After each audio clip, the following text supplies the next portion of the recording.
afternoon and welcome to RMU Live. Today is Monday, September 27th. I'm Sam Dutch. And I'm Kaylee Whitlatch. Here's what's happening now. In breaking news, the Allegheny Health Network has announced that it will be administering doses of the Pfizer COVID-19 vaccine booster. We'll have more on the COVID-19 boosters later. A toddler was taken to the UPMC Children's Hospital in critical condition. Police were called to Allegheny General Hospital for a report of a juvenile male with a gunshot wound. The toddler was then taken to Children's Hospital. Detectives are investigating to learn where the toddler had been shot and why. The body of a man who was pulled from the Monongahela River was the son of Carnegie Mellon University's president, a spokesperson from the university confirmed on Sunday. 28-year-old Thomas Jahanian was seen going under the water shortly after 2 p.m. on Saturday in the area of the 10th Street Bridge on the south side. He was taken to a local hospital in critical condition where he died the next day. Police were called to Pittsburgh's Knoxville neighborhood just after 5 p.m. yesterday for reports of a man that had been stabbed. After they arrived on the scene at the 300 block of Jacunda Street, they found a man with multiple stab wounds. He would not tell the police what happened. He was then taken to a local hospital to be treated, and his condition is unknown at this time. Students, faculty, and staff at the University of Pittsburgh and Chatham University will continue to ride Port Authority buses for free, according to the Port Authority Allegheny County Board. The board approved on Friday a 5-year continuation of the U-Pass system, where the universities and the Port Authority are under agreement to split the costs of fares. Port Authority says it is discussing a similar agreement with Carnegie Mellon University. With more than 1,300 RMU supporters, the 2021 RMU Day of Giving was a great success. Collectively, $2 million was raised in support of RMU programs. Thank you to everybody who donated and to all the faculty and staff who helped make the Day of Giving a success. In addition to the RMU Day of Giving, Alba Tool and First Light Capital Group donated $1 million to Robert Morris University. Their gift launches the RMU Century Initiatives and Innovation Fund to commemorate the university's 100th anniversary and help fuel growth for the next century. The fund provides resources to launch and reboot programs critical to positioning the university for success. This Friday, the RMU School of Nursing will be hosting a diaper drive and reception at the Rise Center. This is in celebration of the training simulation baby named Peaches arriving to the center. The diaper drive will benefit low-income families at the Mooncrest Community Center. The reception at 10 a.m. will have a raffle, snacks, and drinks. An RMU student has been awarded with a scholarship in the arts. Graphic design major Spencer Jackson received an award from Art and Biz, an arts initiative designed to bridge creators with small business owners for project development, design ideas, and imaginative pairings by financially supporting artists for performing work for small businesses. Former football coach and Robert Morris icon Joe Walton died on August 15th. He was honored and remembered on the field named after him after the football team's home opener. During that memorial, former RMU President Edward Nicholson shared his memory of his first interactions with Walton and the conversation they had that planted the roots of colonial football. And I want to tell you the story of how he came to Robert Morris University. I'm honored to be here today to memorialize Joe. I'm very indebted to him as president or past president of Robert Morris. Just as Robert Morris University, I think, is indebted as well for his contribution to the success of this university. As Chris mentioned, I hired Joe Walton to be the first head coach for our newly launched football program at Robert Morris. Not because I knew very much about coaching football, but because of what I learned about his character from people I inquired about and from the interview we had. The day after the announcement that we were going to start a football program appeared in local news, my secretary got a call from someone named Joe Walton, who wanted an appointment with me, saying he wanted to be our head coach. He was insistent, saying he had talked to some of our trustees, and they told him to talk to me. I told my secretary, okay, if that's what the trustees said, I'll see him. She made an appointment, but I still didn't know who Joe Walton was. So I called my wife. She knows a lot more about football than I do, still does. And I said, do you know who Joe Walton is? Well, she gave me a long rundown about his career. And then I thought, why would he be willing to take this startup challenge after such an illustrious career in the NFL?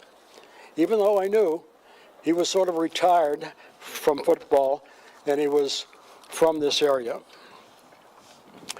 Well, the next day, Coach Walton came to my office. He declared that he was enthusiastic about coming to Robert Morris University and starting this football program. I said, Joe, why do you want to be a coach at this level? He said, I'm a teacher, and I want to be a mentor to these students. I said, okay, do you know what the salary we budgeted for the coach's position? He said, it doesn't matter. That impressed me, to tell you the truth. Do you have any idea about the budget we forecast for 50 players here, Joe? Yeah, I'll make it work. That impressed me even more. I said, you know, we run a very austere budget at Robert Morris College. We only budgeted 1.5 pair of socks per player. Okay? Okay, I'll make it work, he said. I continued. Do you know that this is a Division I AA non-scholarship program? Yes, I learned that from the announcement. Do you realize we'll be playing games at the Moon High School Stadium? Yeah, that's fine. It's close by. Well, what was I to say? Nothing I said deterred him, so the next day I had to hire him. The first season, he recruited not 50 players, but over 100. And girlfriends followed the next year. Joe made it work. He made it work well. May he rest in peace. Before the memorial, the Colonials played against Howard. Let's send it over to Sam Goldberg to fill us in. Thanks, guys. Well, we definitely do have a lot to cover from this past weekend in the Colonial world, and as Sam and Kaylee said, the football team played against Howard, and they came away with a 22-16 victory with fans in the stands for the first time in a while, and it was a great memorial game in honor of Joe Walton. Quarterback George Martin went 11-21 for 146 yards and 2 touchdowns. Running back Elijah Jackson went over 100 yards on the ground. And wide receiver DeAndre Hicks had 68 receiving yards and 2 touchdowns. The Colonials go to 1-1 on the season and play North Carolina A&T next week. Now to the pitch as the men's soccer team traveled to Fort Wayne, Indiana to take on the Mastodons, but the trip wasn't worth it as they would fall 3-1. Preston Rushmore had the lone goal for the Colonials, but it wasn't enough to win the game. The Colonials now fall to 1-7 on the season and 1-2 in Horizon League play. The women's team traveled to Detroit to take on Detroit Mercy, and they were also searching for their first win in conference play. They didn't get the win, but they walked away with a point as they would tie Detroit Mercy 2-2.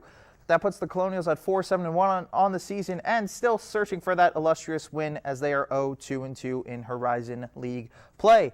Volleyball played 2 matches over the weekend against Cleveland State and Oakland, and unfortunately they got swept in both matches 3-0. It was a rough weekend for the volleyball team, but this team is made of young players and veterans, and the veterans know what to do after a demoralizing weekend.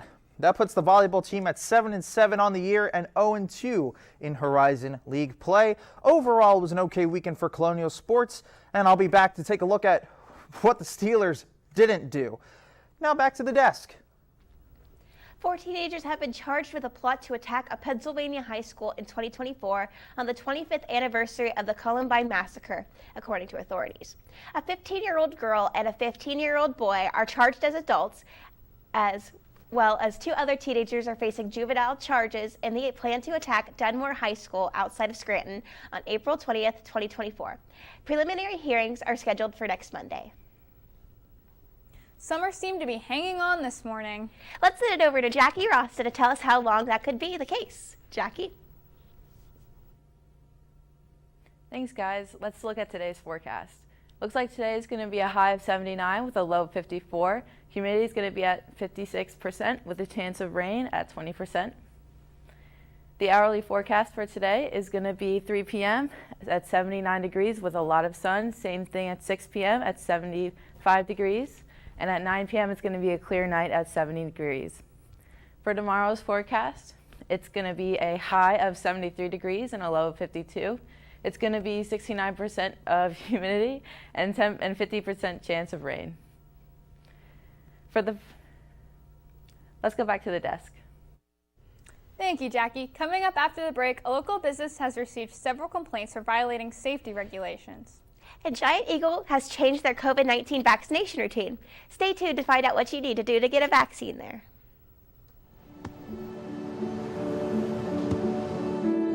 I don't remember how it started. Go to that. Oh boy. Our back and forth. It always came back. Dad! You probably don't remember what you told me, That was perfect. but I heard every word.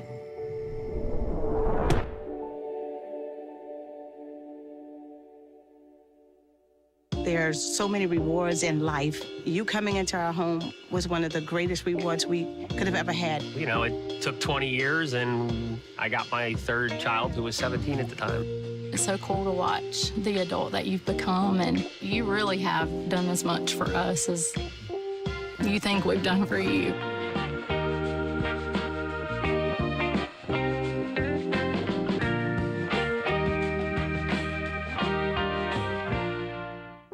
Most of my family, they never graduated high school or even let alone go to college, so I'm trying to break that barrier. Every day after work, went straight to school, studied hard, and it paid off. I could not have done it alone. I see the future is really bright for me. The high school diploma is just added to the confidence, and now I feel unstoppable. Find free adult education classes near you at finishyourdiploma.org. You told me not to talk to strangers. You told me not to cross the street without looking both ways. You told me not to touch the stove. You told me not to do drugs. You told me not to drink and drive. You gave me so many messages about how to stay safe. Why didn't you keep me safe by properly storing your gun?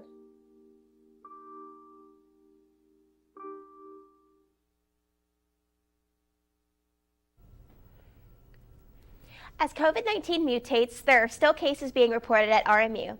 As of Thursday, 8 students and 2 employees have tested positive and are in isolation. There are 18 students and 3 employees in quarantine after showing symptoms or being exposed to a positive person. Although breakthrough cases are rare, students and faculty should still abide by public health guidelines regardless of vaccination status.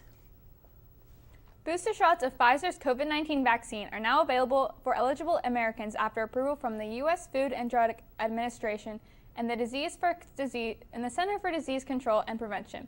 3 at-risk groups are eligible: anyone 65 or older, those with medical conditions putting them at high risk of severe illness with the disease, and people who work or live in settings that put them at high risk of exposure. With booster shots of the Pfizer COVID vaccine being available to millions of adults in the U.S., the CDC partially diverged from its advisors to recommend boosters for a broader group of people. Camelia Bernal has the latest on who is now officially booster eligible.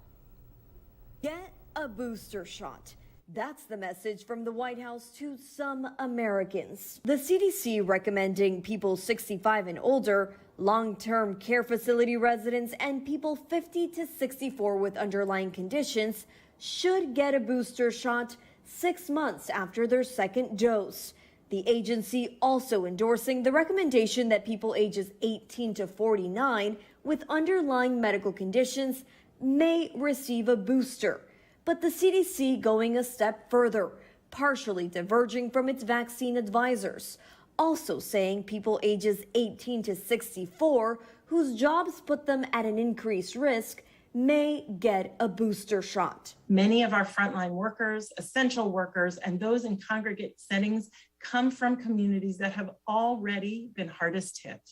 Withholding access for boosters from these people and communities would only worsen the inequities that I have committed to fight against. The White House says Pfizer booster shots will be available in 80,000 locations, including over 40,000 pharmacies nationwide.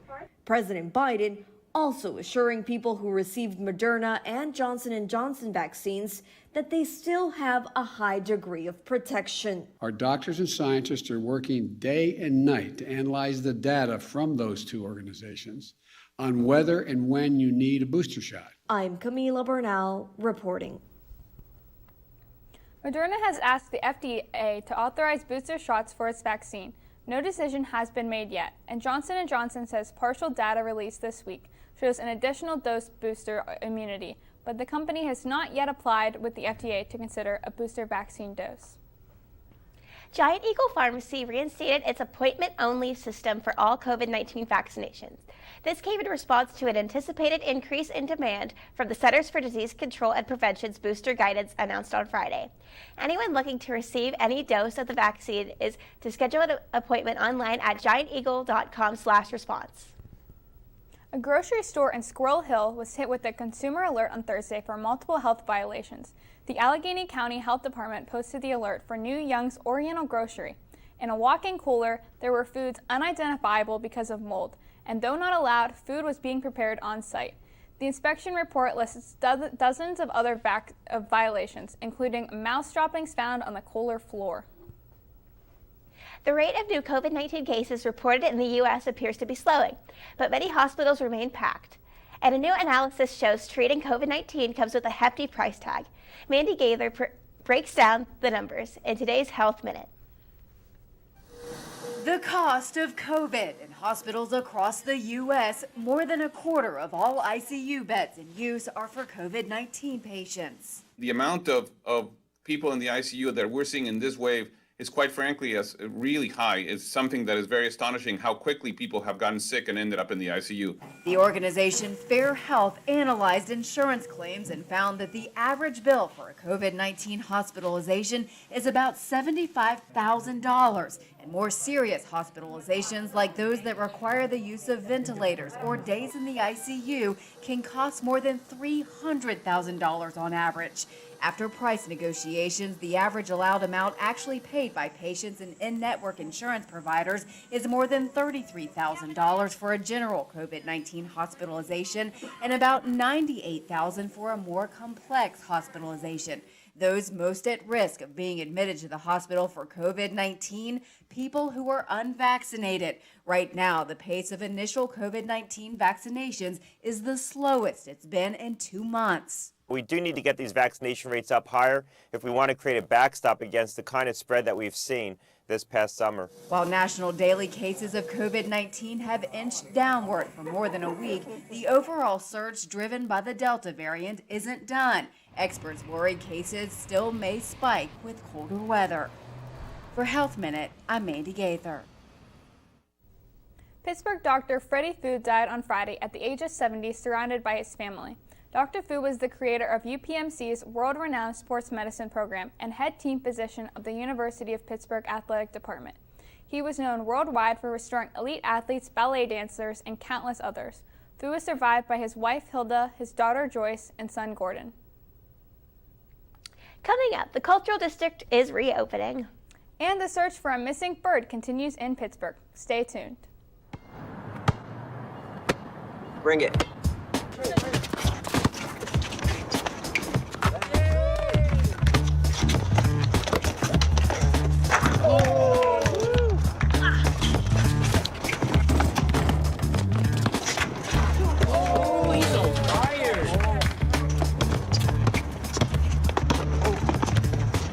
Time out, guys. I'm late to dinner.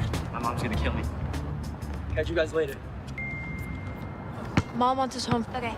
Bye, guys. You guys need a ride? Sure. Yeah. All right. How about some one-on-one? I gotta go eat, man.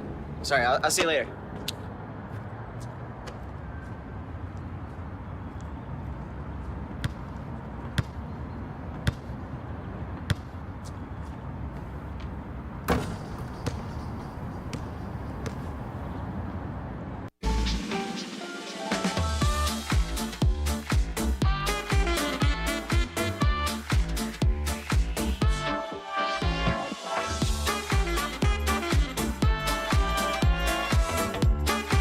Before we celebrate the freedom most Americans have, we must fight for the freedom all Americans deserve. Because all lives can't matter until Black lives matter. When I was your age, I was just like you, fascinated by stars.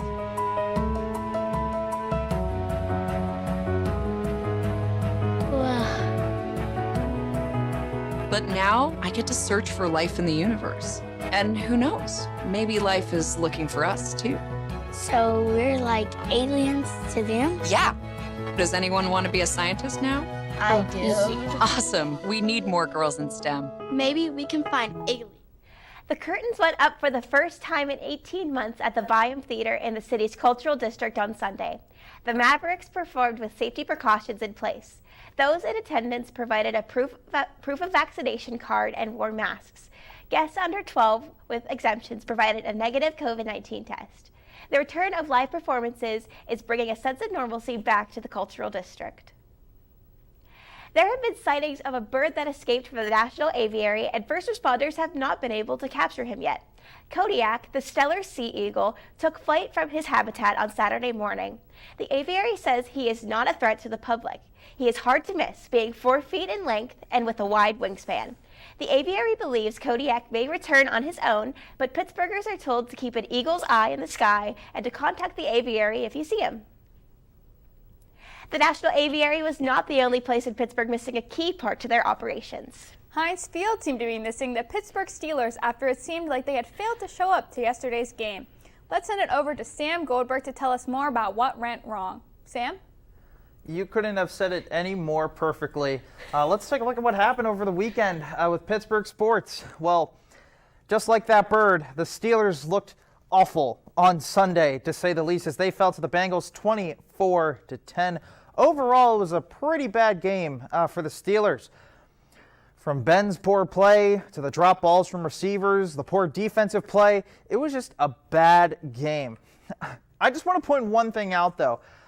Ben's mobility, it's like a tree. It's incredible. Ben tripped over the grass on a passing play. I mean, I think he tripped over the 40-yard line or something like that. I don't know. And the defense and the offense kept committing flags as well on big plays, and just everything's going off the rails for the Steelers. However, Ben Roethlisberger was 38 of 58 for 318 yards, 1 touchdown, and 2 interceptions. The Steelers go to 1-2 on the year, and they will travel to Green Bay to play the Packers next week. On now to college football, as Pitt played New Hampshire over the weekend, and it was a close game, to say the least. Actually, just kidding. The Panthers beat New Hampshire by a score of 77-7. Close game. Kenny Pickett had a fantastic game as he went 24 of 28 for 405 yards and 5 touchdowns. The Panthers will play Georgia Tech next week. That's all from me. Now back to the desk. Thank you, Sam. More than 7,500 runners participated in Sunday's 44th Richard S. Caligari City of Pittsburgh Great Race. After last race was held virtually, in-person participation returned with the 5K starting in Oakland and the 10K starting in Frick Park. 23-year-old Nick Wolk won the back-to-back races and broke the 5K course record that was set before he was born. Microsoft is unveiling new hardware for its new software. It's launching a line of Surface products designed for use the upcoming Windows 11 operating system.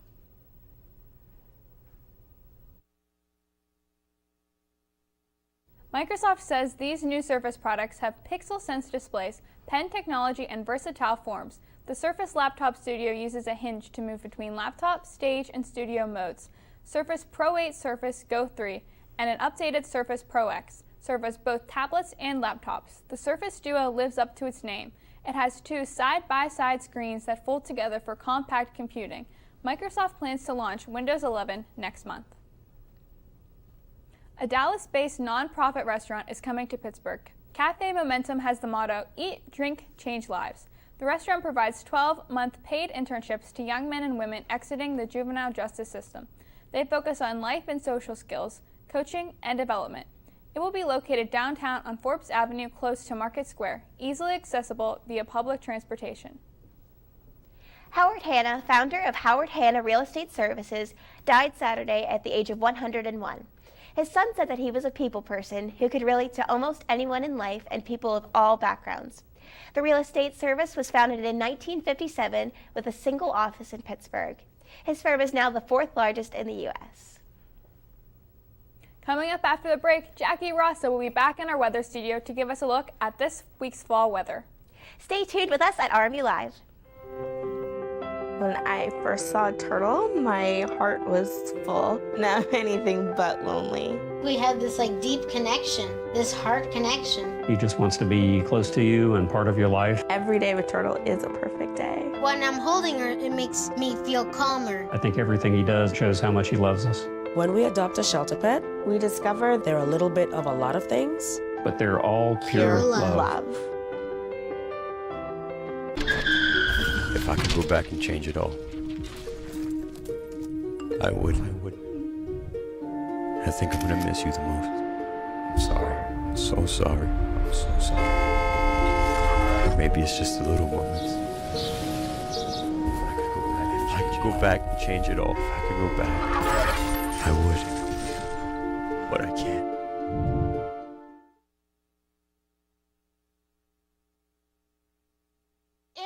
There was an old woman who lived in a shoe. She had so many children, she didn't know what to do.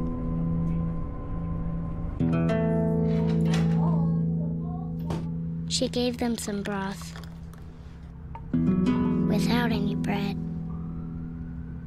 and kissed them all soundly. Lights out. And put them to bed. Hunger is a story we can end. End it at feedingamerica.org. Worried about your friend, but don't know how to reach out? You could say, how are you, or get a fake tattoo. You could ask with an app if it works for you. You could chat with them in VR, it's so good. If you think you should check in, yeah, you should. Whatever gets you talking. Reach out to a friend about their mental health. Whatever gets you talking. Learn how you can help at seizetheawkward.org. We've been debating to wear hoodies or t-shirts this past week. Let's send it over to Jackie Rossa to tell us which one we will need for today. Welcome back. Let's take another look at the weather. This week's weather looks like it's going to be a lot more chilly than last week. With Wednesday, it's going to be sunny and cloudy, high of 70 degrees, and the low of 46 degrees. Thursday is going to be the same thing with a high of 70 degrees and a low of 46. Friday looks like it's going to be a lot sunnier but a lot colder with a high of 68 degrees and a low of 43 degrees.